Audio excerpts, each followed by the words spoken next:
মোটামুটি 40 বছর হয়ে গেছে। হ্যাঁ, এই কাজ করছো? না, 40 বছর, 10 বছর, 30-35 বছর।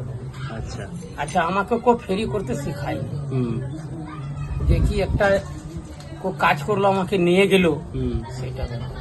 আমি নিজে ভগবান দিয়াতে বুদ্ধি খাটিয়ে আমি আগে লেবরে কাজ করতাম, বুঝলে, লেবরে কাজ করতাম। তখন এখন পাড়াতে লোক চেঁচাতলো তো, এখন মোবাইল ছিল না। এখন আমি কি করতাম, যে বাড়িতে কাটতাম ছাতে তাতে, তখন ছাতে কি করতাম, রাজমিস্ত্রি ছানি হাতুড়ি থাকে তো, আমি সেলাই করে, বুঝলে, করতে করতে আমার হাতটা সোজা হয়ে গেল। এখন আমার বাসাতে দুটো ছেনি এতটা ছিল, একজন শিখছিল আর একটা কানার মতন হাতুড়ি ছিল, বুঝলে। দেখলাম কাজ নেই, আমি বললাম শালা তাহলে সিল কাটতে বেরিয়ে গেলে ভালো হবে। মাথাটা ঘামালো, তখন 4 আনা ভাঁড়, ছোট মাটির ভাঁড় পেতে, যেরকম এখন পলিথিন ভাঁড়টা 3 টাকা দেয় তো, ওটা ছিল 4 আনা, রবিবারে বাজার ছিল। টাকাটা আমি গুনছি যে 30, 32, 35 টাকা হয়ে গেছে। এখন মোটামুটি বেলা 1টা 1:30 আর কাজের বিষয় যে পয়সা যে পকেটে ঢুকছে তো, আমাকে খিদে পায়, বুঝলে, খিদে পাই না। বললাম শালা সকালে তো আমার খাওয়া হয়। এখন আমি বলছি শালা 30-35 টাকা হয়ে গেছে, রাজমিস্ত্রি শালা 20 টাকা দেয়, লেবরে শালা 20 টাকা দেয়। দেখো কিরকম মনে পাপ হয়।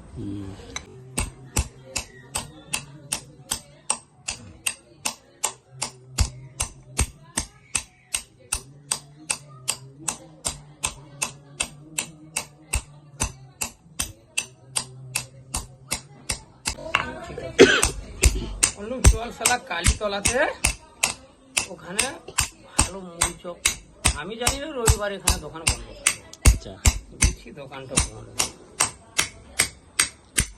এলো মনসাতলা শিব মন্দির, ওখানে একজন তখন 5 টাকা 6 টাকা 4 টাকা ছিল, এখন আমার হলো 40 টাকা।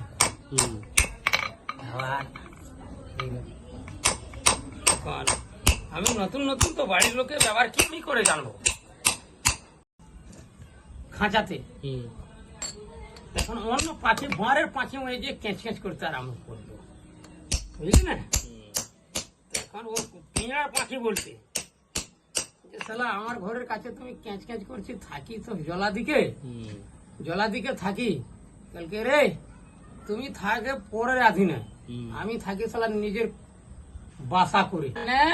পাখিটা একটা পাখিখানে ঝুলিয়ে রেখেছিল, বারের পাখি আলো ক্যাঁচ ক্যাঁচ করতে পারলো পাঁচিলের উপরে।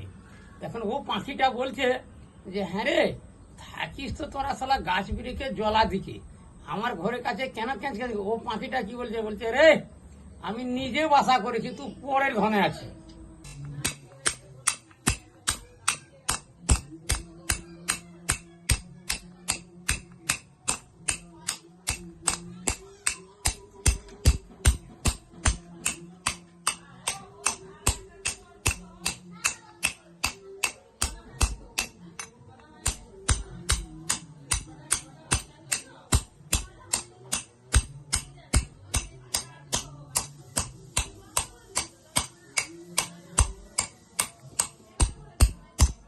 হ্যালো।